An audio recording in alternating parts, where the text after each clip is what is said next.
Was I known as a bartender at the Lexington yes. I mean, people would literally say my name like Sonny, the bartender from the Lexington with glasses. That was professional dog walker and musician Sonny Haire. I'm Jeff, and this is Storied San Francisco. Welcome to episode 20 of the podcast. When Sonny moved to the city, he and his friends found plenty of bars, but something was missing. In the late 1990s, he and Lila Thirkield took over a boarded-up corner bar in the Mission and turned it into the Lexington Club.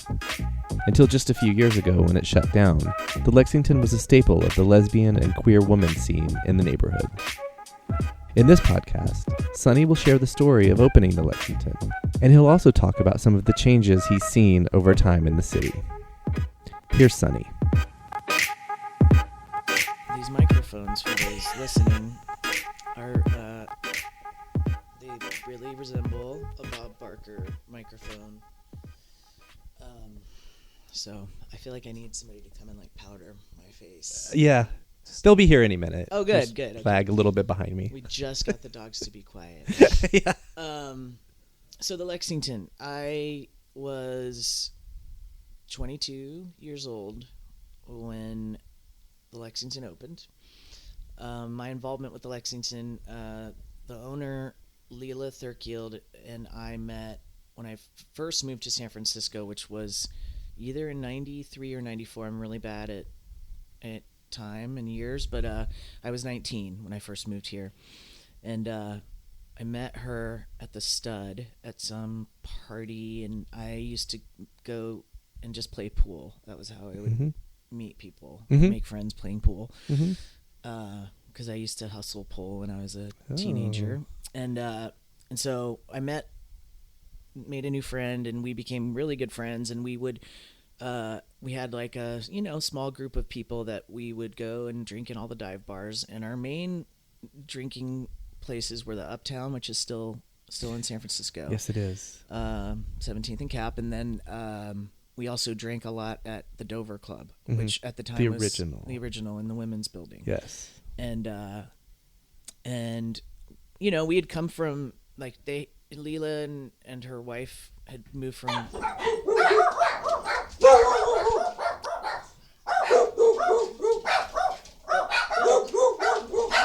Cody. A car. Right. It's movement. It's right outside. Cody, it's action in the world. So, so we used to drink at the Dover Club, and she had come from Iowa, from Grinnell. Lila had? Yeah. Okay. And I had moved from Florida, which is where I grew up. And so we were like, big gay San Francisco. We were here for the big gay San Francisco scene.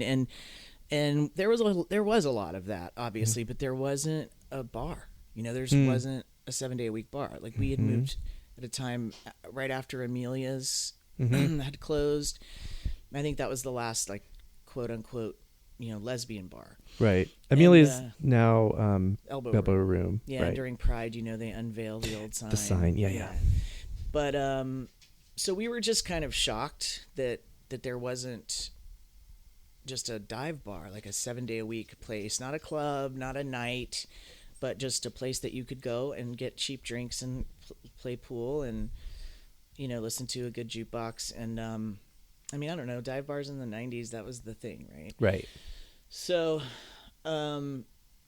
we would talk about the idea of opening a place or whatever, and then one day Lila called me and said, there's a place for that's for sale or for lease, and it was between both of our homes. At the time I lived at 19th and Cap, and she lived right by Dolores Park, and I had walked by the Lexington Club, and it was always just like a lot of staggering, like really drunk dudes. Was it an old man bar? It was a very Latin, like old Latin man bar. Right. And well, I'm sorry, what was it called? The Lexington Just Club. called Lexington Club. Yeah, okay. it's been there since the 20s. Okay.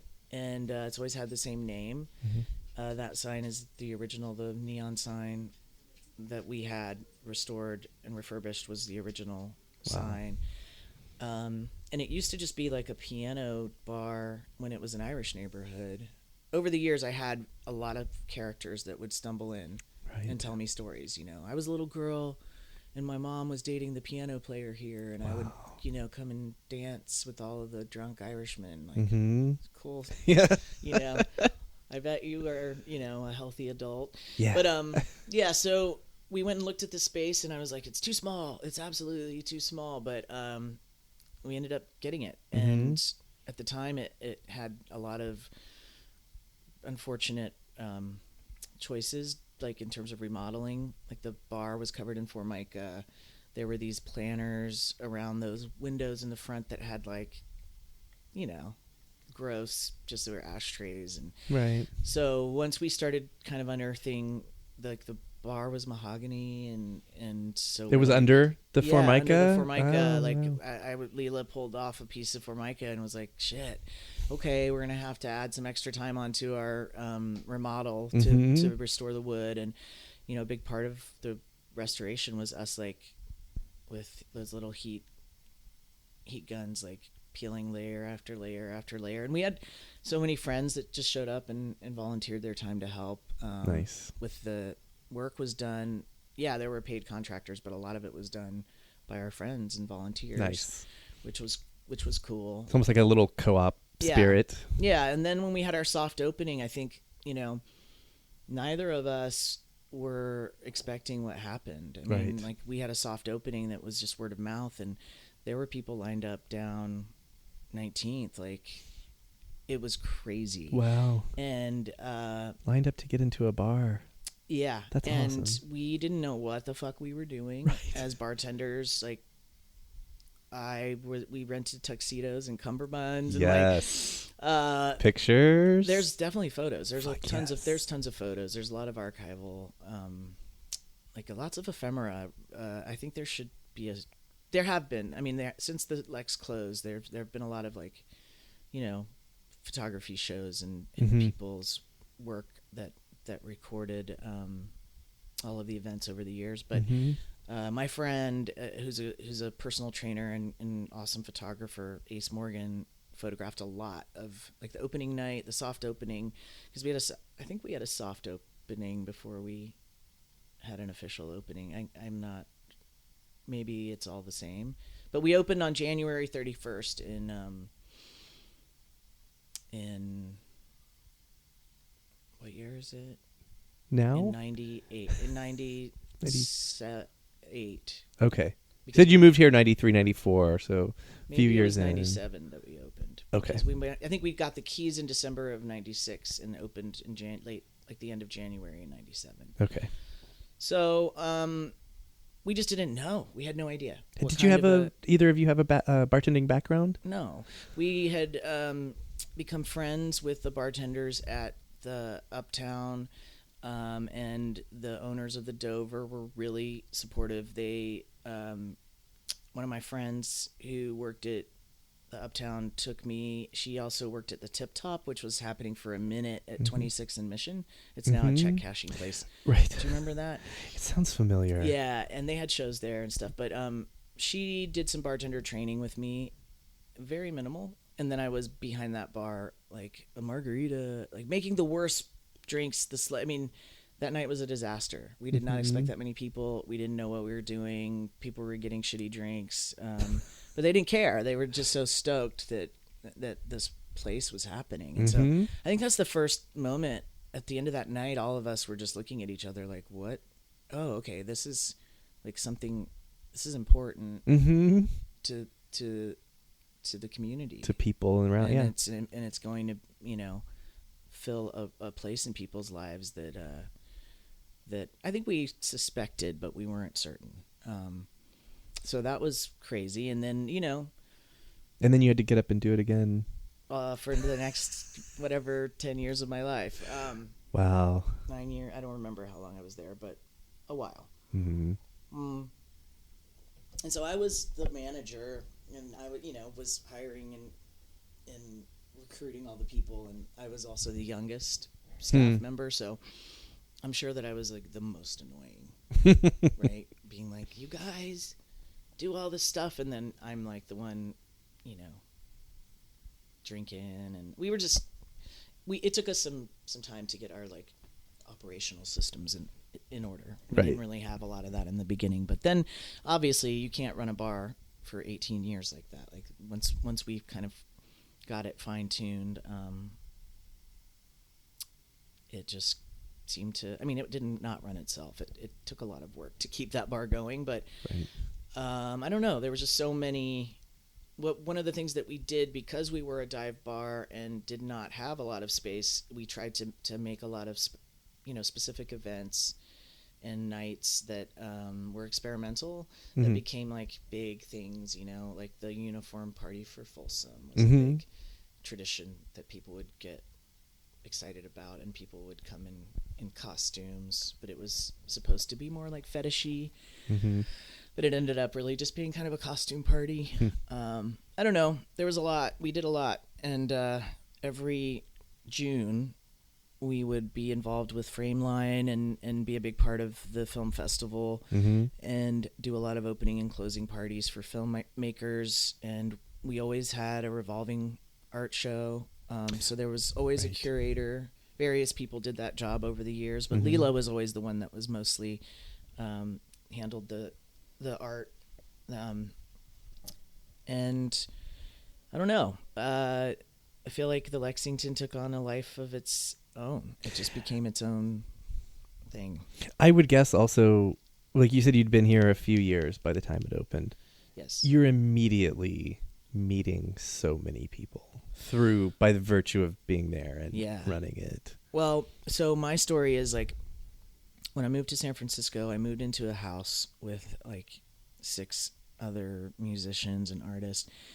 And I found the house. I was initially in Berkeley, and then I went to Rainbow Grocery when it was at 15th and Mission or whatever. And they had a big bulletin board, and that's where you would find your housing, right? So I found a flyer, and a friend of mine knew some people in this home. So I went and interviewed. I was about to say auditioned, but I interviewed to live there and got the house. And then I got a job working at the Bearded Lady. Mhm. Okay, so in San Francisco queer history, like, do you know the Bearded Lady? I know of. Yeah, so it was a cafe. Yeah, it's been long gone, but it was a cafe at 14th, between like Guerrero and Valencia. Yeah, And what is it even called now? Whiskey? Not Whiskey. No, it's across the street from that Okay. bar. Okay. It used to be. Oh, it's a Hush. condo now. No, I think there's still. I don't know what's in that actual space now. I think it was where like Needles and Pens or something was before. Yeah. So I worked there I had other jobs, but that was a job I had for a couple of years, which was really my first kind of intro into like the real San Francisco queer community. Okay. That was what we had. We didn't have a bar, we had a cafe. Right. And so they had art openings, they had performances there, and the owners of the Bearded Lady were artists, and there were 3 of them, and like, they're now still to this day like pretty successful artists and filmmakers. And so I was already kind of put in the epicenter of that community.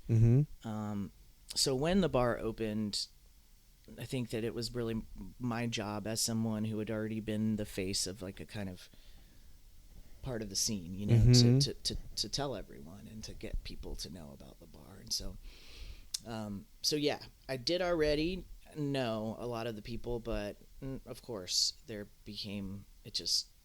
was a revolving cast of new people would move to San Francisco. They would spend every night at the bar, literally. Right. Every night. It was like their living room. Yeah. And that was what we wanted. If you were new and you came to the city and you didn't have friends, like you'd come to the Lexington and find people, and oftentimes they would find girlfriends, and then disappear for a couple of years and then come back after because they'd like U-Haul, Right. I'd be like, this is so-and-so, buy them a drink, and then not see them for 2 years, and then they'd come back like, remember that night? Well, we fell in love, we got married, and we just broke up. I'd introduce them to somebody else. I mean, I saw that literally. That it's not even an exaggeration. Over and over again. Times. Yeah. But yeah, I think that with the Lexington closing recently, I guess it's been a couple of years now, but it's so emblematic of just how different the city is, right? Mm-hmm. I don't think it's just about queer culture. It's like the I mean, what is San Francisco now? It's homogenous, right? Boring. It's not an arts community. You know, you can't. Much less so, at least. Like much less I know. so. I'll probably get some flack from people that are like, "It's a vibrant." Like it's not. No, I mean, no. You can't be young and broke and here experimenting. You know, you like I lived in the place that I moved into.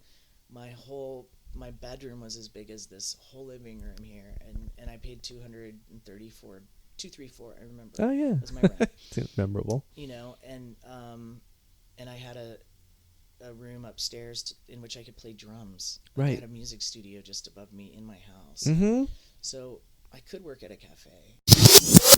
No, and I mean I've had you know I raised a human who was going on to be an artist and was living, you know, my daughter had gone to school at Santa Cruz and then had been touring as a musician and was like settling in and was living in the East Bay, and it was clear to me that there was still pockets of that there. Like I feel like there is still, you know, an underground art scene that's sort of blooming over there, but that was prior, you know, to the Ghost Ship fire, which changed, I think, did change the art scene and stuff. But